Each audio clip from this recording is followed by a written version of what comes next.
Les manifestants ont été tenus à l'écart. Pas question d'assombrir le tableau. Ce matin, François Hollande veut donner une image positive en visitant le fleuron de l'industrie pharmaceutique. Crédit Recherche, banque publique d'investissement, cette entreprise a profité des dispositifs mis en place par le gouvernement.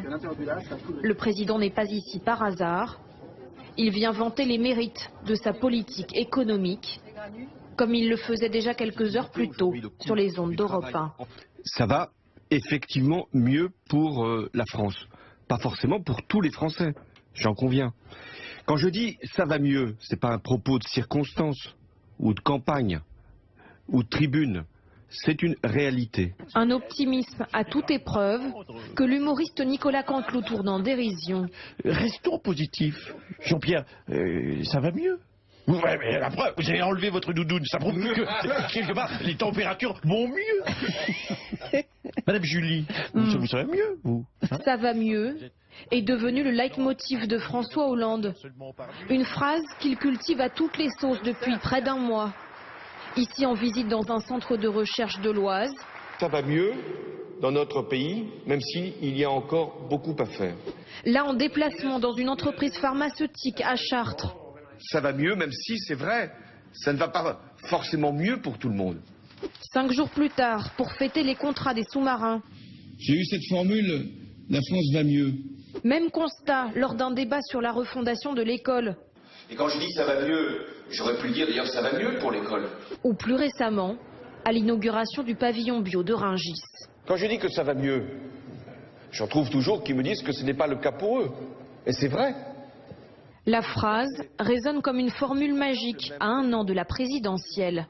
Médiatiquement, il a choisi il y a quelques semaines seulement de marteler ce message, notamment lors d'une intervention télévisée face aux Français. C'est la méthode Coué dans une certaine mesure pour François Hollande, mais je pense qu'il est aussi sincère quand il dit ça, c'est-à-dire qu'il est convaincu que les choses sont en train véritablement de s'améliorer et que globalement l'environnement est en train de se mettre en place pour lui permettre d'être de manière crédible un candidat à la présidentielle de 2017. François Hollande fait le buzz. Sa formule fait réagir. À droite, on raille son bilan.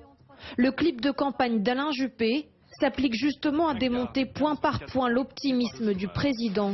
Et c'est pour ça que je veux insister aussi sur ce qui va mieux. Près de 4 millions de mal logés en 2016. Près de 3 millions d'enfants vivent sous le seuil de pauvreté. Oui, ça va mieux. Alors, on continue ou on change ? Mais l'opposition a aussi du mal à contre-attaquer. C'est vrai que les résultats aujourd'hui sont meilleurs que ceux de l'année dernière. Oui, pas complètement faux. Les résultats, vous voyez, j'ai du mal. Les résultats sont un peu meilleurs que l'année dernière. Il y a un peu plus de croissance, il y a un peu plus d'investissement. Heureusement. Investissement et création d'emplois. Le premier trimestre 2016 a fait repartir la croissance, même si l'embellie est encore limitée. C'est pas suffisamment en tout cas important pour permettre au chômage de baisser de façon considérable. Mais il y a des créations d'emplois, il y a une légère réduction du chômage, très légère mais une réduction tout de même, et une réduction des déficits à la fois commerciaux et budgétaires. Donc effectivement tout cela s'améliore, mais à des rythmes trop lents pour que ça soit perçu par les Français. Un bilan en demi-teinte qui ne convainc pas les Français. Seuls 17% pensent que François Hollande a raison quand il dit ça va mieux. Beaucoup mettent en doute sa parole économique. Il a dit déjà il y a 18 mois, la croissance, la reprise elle est là, et on voit bien que ça n'a pas été tout de suite suivi d'effet. Et en plus, ce président et cet exécutif qui est impopulaire, ne parvient pas à convaincre sur la réalité de l'amélioration de la situation économique. Pourquoi ? Parce qu'il y a toujours ce décalage entre les grands indicateurs macroéconomiques et la réalité telle qu'elle est perçue dans les familles, dans le quotidien des Français.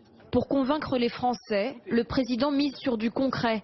Il promet de baisser les impôts dès cet été si l'embellie économique se poursuit.